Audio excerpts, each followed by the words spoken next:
Hey guys, what is up? Welcome back to my channel. And for those of you who are new, welcome to my channel. My name is Rebecca Gardner. And welcome back to another episode of Read Along With Me. Sorry if I'm quiet. I'm just gonna be talking quietly because everybody else is sleeping and I'm making a video. So, yeah. So for today's episode, we're gonna read 5 chapters. Last episode, we read 3 chapters. So, basically, what we read from last time is that, Woman starts to talk about symbolism, which is kind of funny because they were talking about symbolism in the Scarlet Letter, and in this book it actually has a bit of symbolism in it.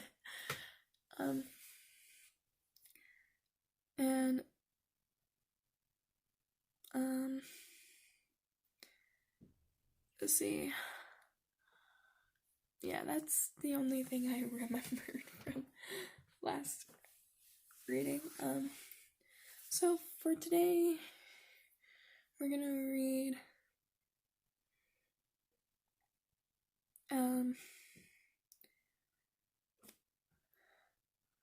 parts where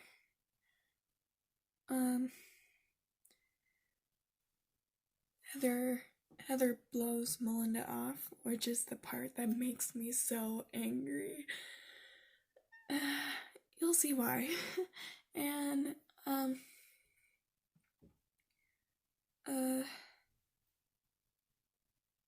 Melinda visits this hospital place and etc.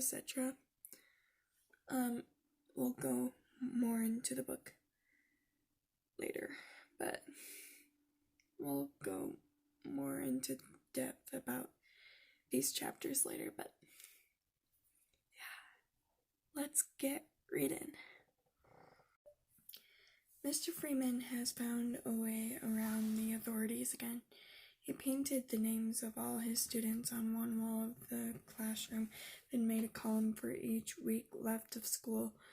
Each week he evaluates our progress and makes a note on the wall. He calls it a necessary compromise.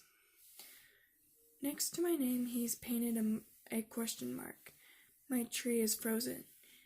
A kindergartner could carve a better tree. I've stopped counting the linoleum blocks I ruined. Mr. Freeman has reserved the rest of them for me. Good thing too. I am dying to try a different subject. Something easy like designing an entire city or copying the Mona Lisa, but he won't budge. He suggested I try a different medium, so I used purple finger paints. The paint cooled my hands, but did nothing for my trees. On a shelf, I find a book of landscapes filled with illustrations of every stinking tree that grows. Sycamore, linden, aspen, willow, fir, tulip, poplar, chestnut, elm, spruce, pine, their bark, flowers, limbs, needles, nuts. I feel like a regular forester, but I can't do what I'm supposed to do. The last time Mr. Freeman had anything good to say to me was when I made that stupid turkey bone thing. Mr. Freeman is having his own problems. He mostly sits on his stool and stares at a new canvas. It is painted one color, so blue it's almost black. No light comes out of it or in or goes in. No shadows without light. Ivy asks asks him what it is. Mr. Freeman snaps out of his funk and looks at her like he just realized the room was full of students. It is Venice at night, the color of an accountant's soul, a love rejected. I grew mold on an orange this color when I lived in Boston. It's the blood of imbeciles. Confusion, tenure. Inside of a lock, taste of iron, despair. A city of streetlights shot out. Smoker's lung. The hair of a small girl who grows up homeless. The art of a school board director. He is warming up for a full-fledged rant when the bell rings. Some teachers humor whisper he's having a breakdown. I think he's the sanest person I know. Nothing good ever happens at lunch. The cafeteria is a giant soundstage where they film daily segments of teenage humiliation rituals, and it smells gross. I sit with Heather as usual, but we are off by ourselves in a corner by the courtyard, not near the Marthas. Heather sits so her back is to the rest of the cafeteria. She can watch the wind shift the drifts of snow wrapped in the courtyard behind me. I can feel the wind seep through the glass and penetrate my shirt. I am not listening too closely. As Heather I am not listening too closely as Heather ahems her way to what is on her mind. The noise of 400 mouths moving, consuming, pulls me away from her.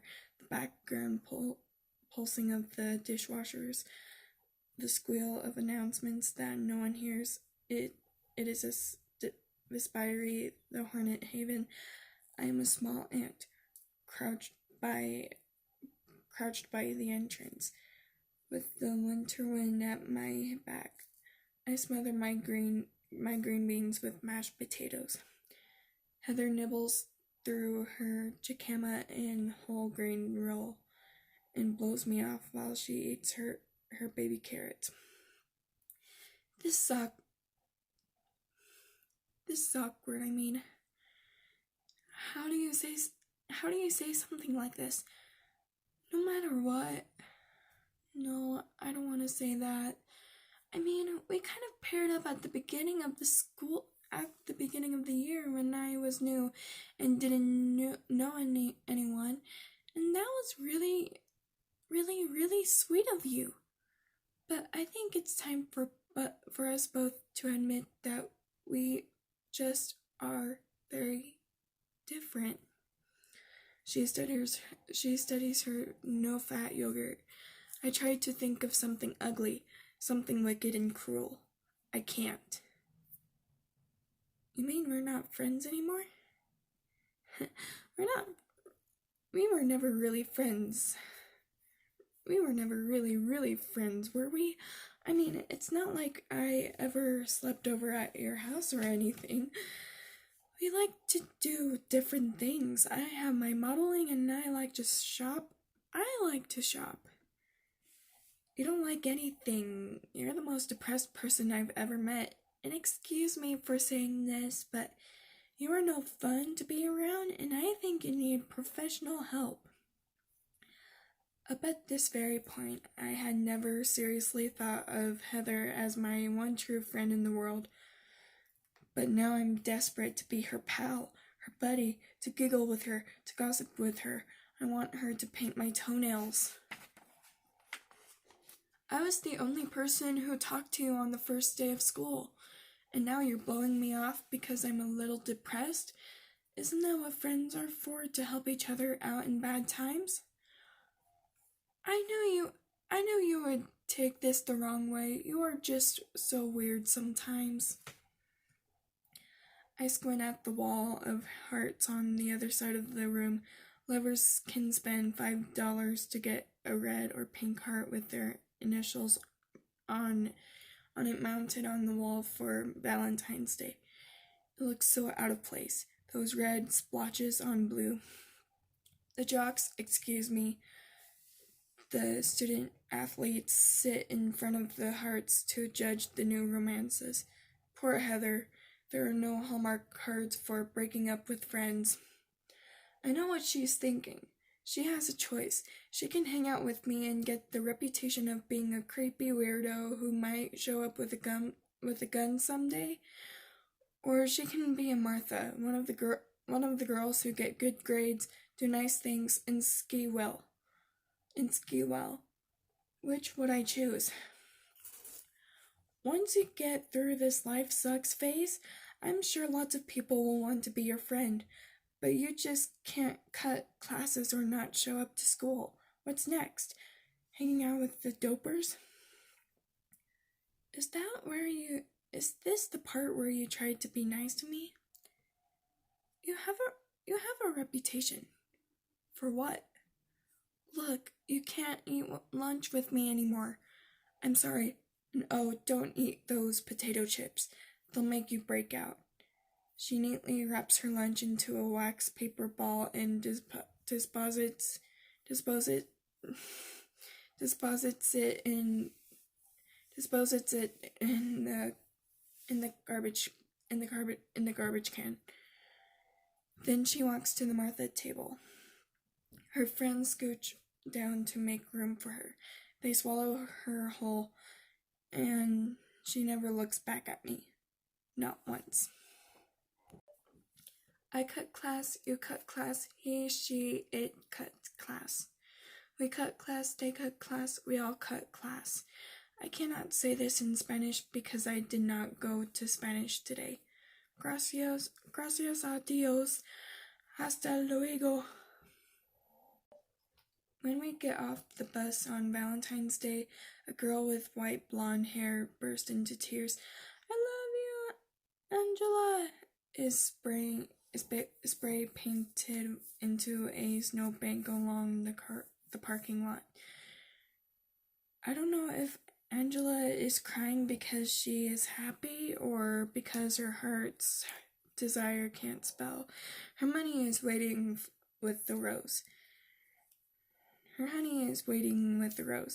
They kiss right there in front of everybody. Happy Valentine's Day. It's caught me by surprise. Valentine's Day was a big, hairy deal in elementary school because you had to give cards to everyone in your class, even the kid who made you step in dog poop. Then the class mom brought in pink frosted cupcakes, and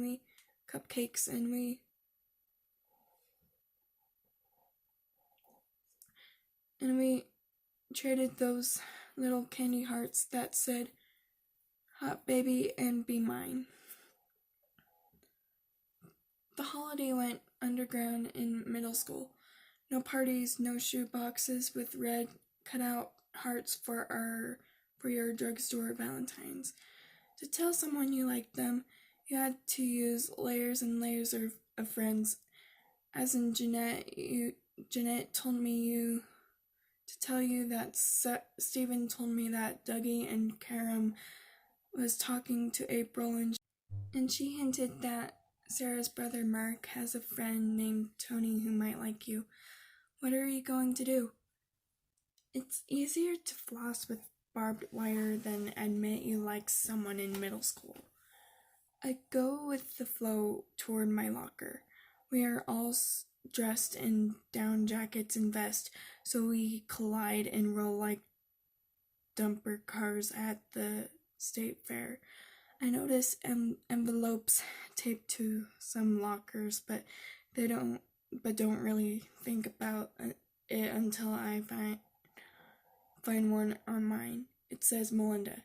It has to be a joke. Someone put it there to make me look stupid.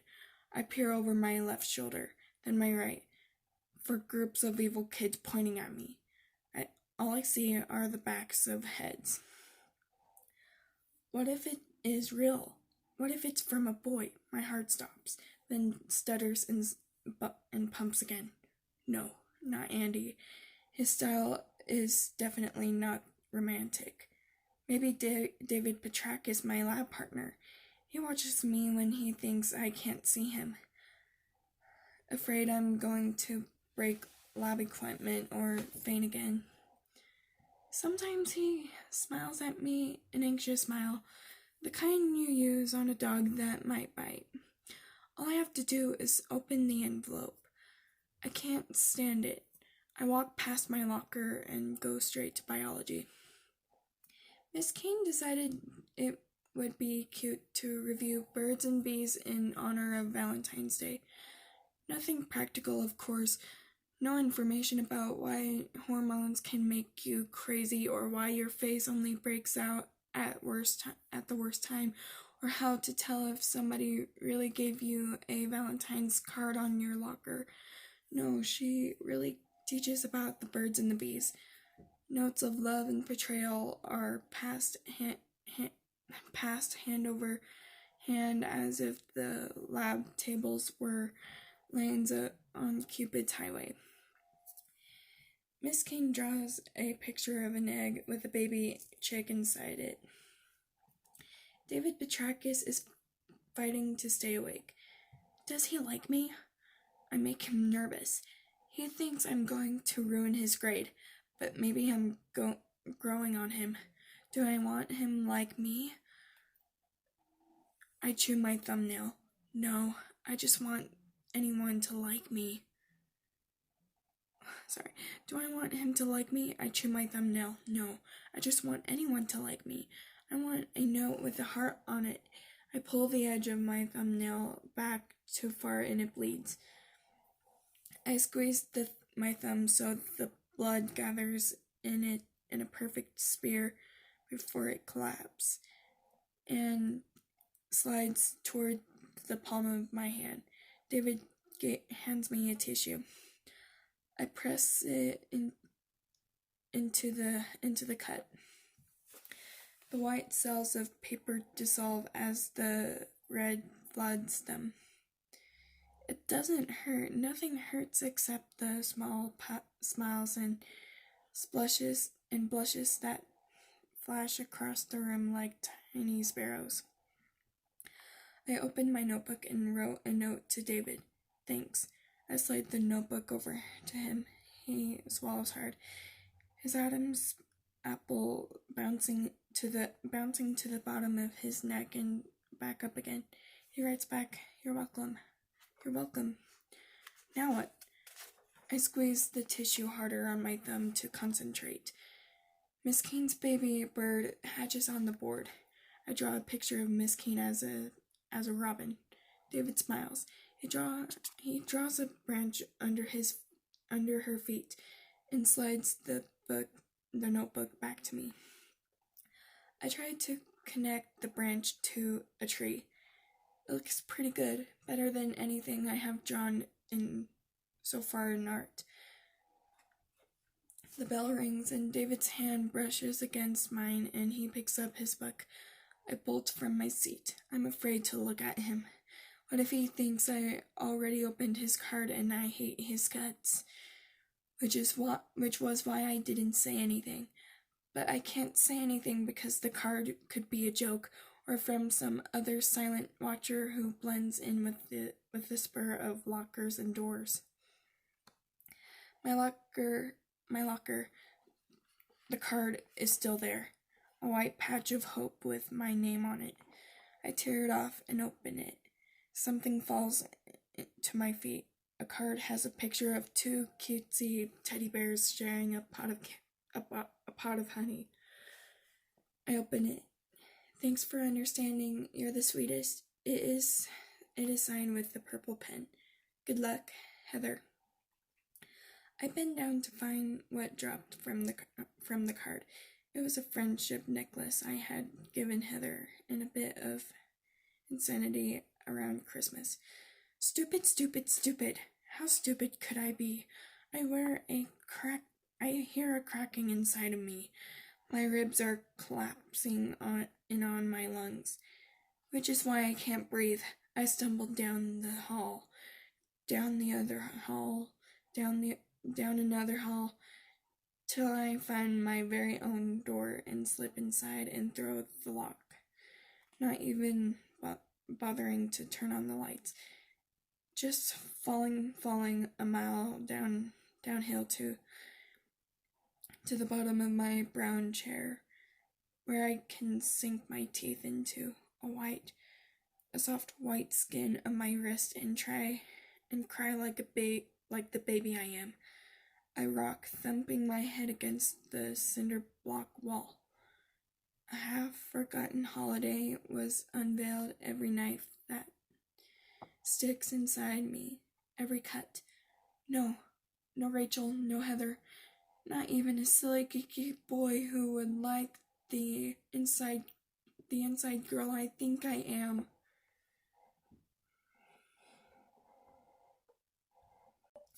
I find Lady of Mercy Hospital by accident.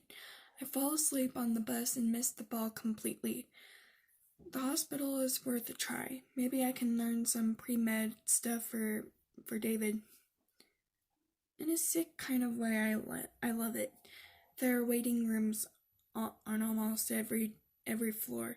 I don't want to attract too much attention to myself, so I stay on the move, checking my watch constantly, trying to look as if I have a reason for being here.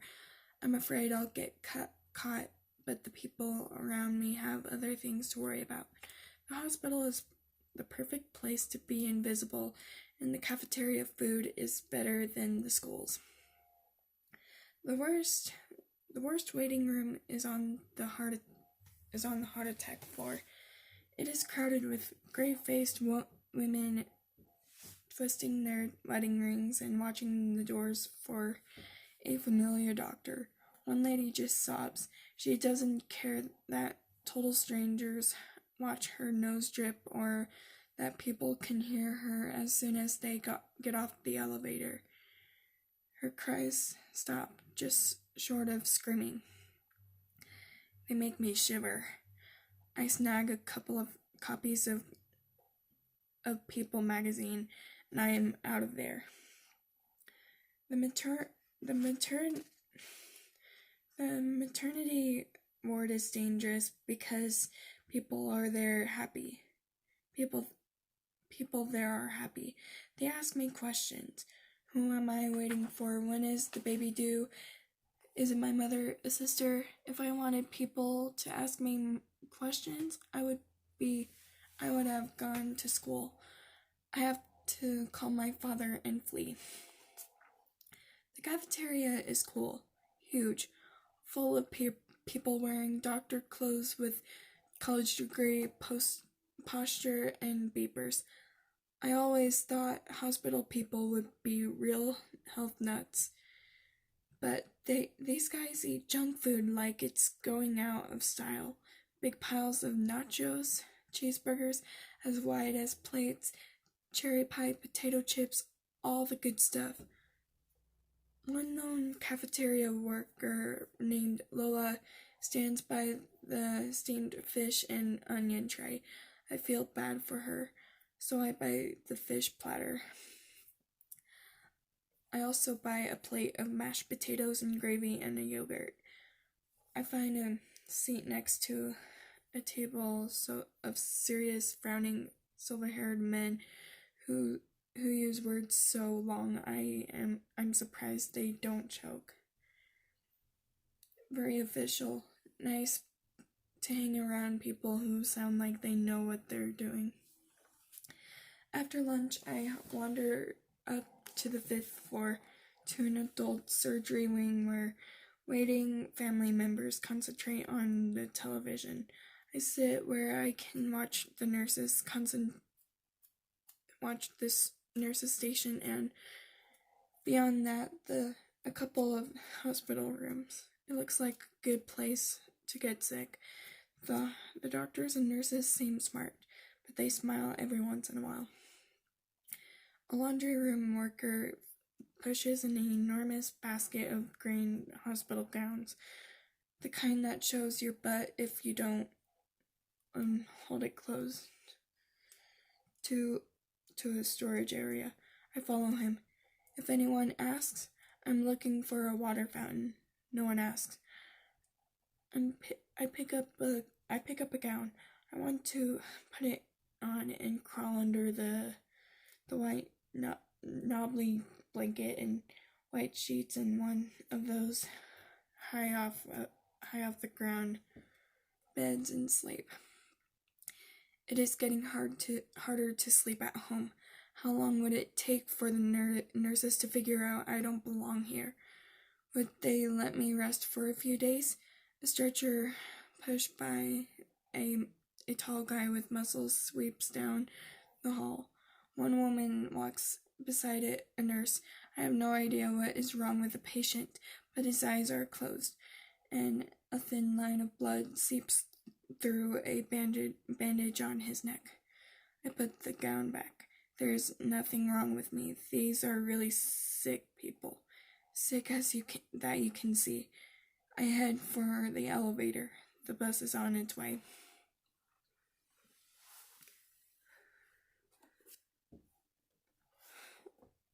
Well, at least Melinda found a place where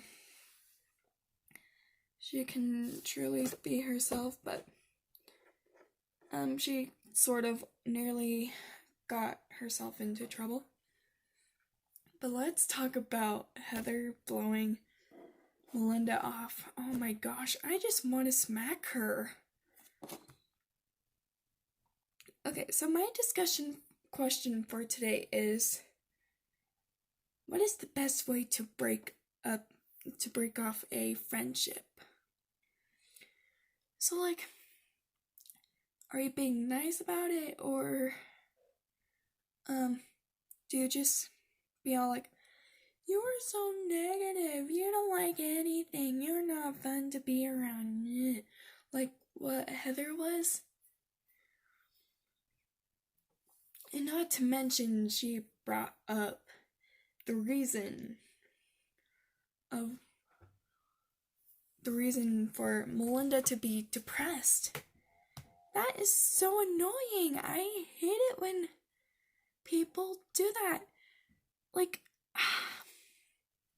okay, I just want to say something. If you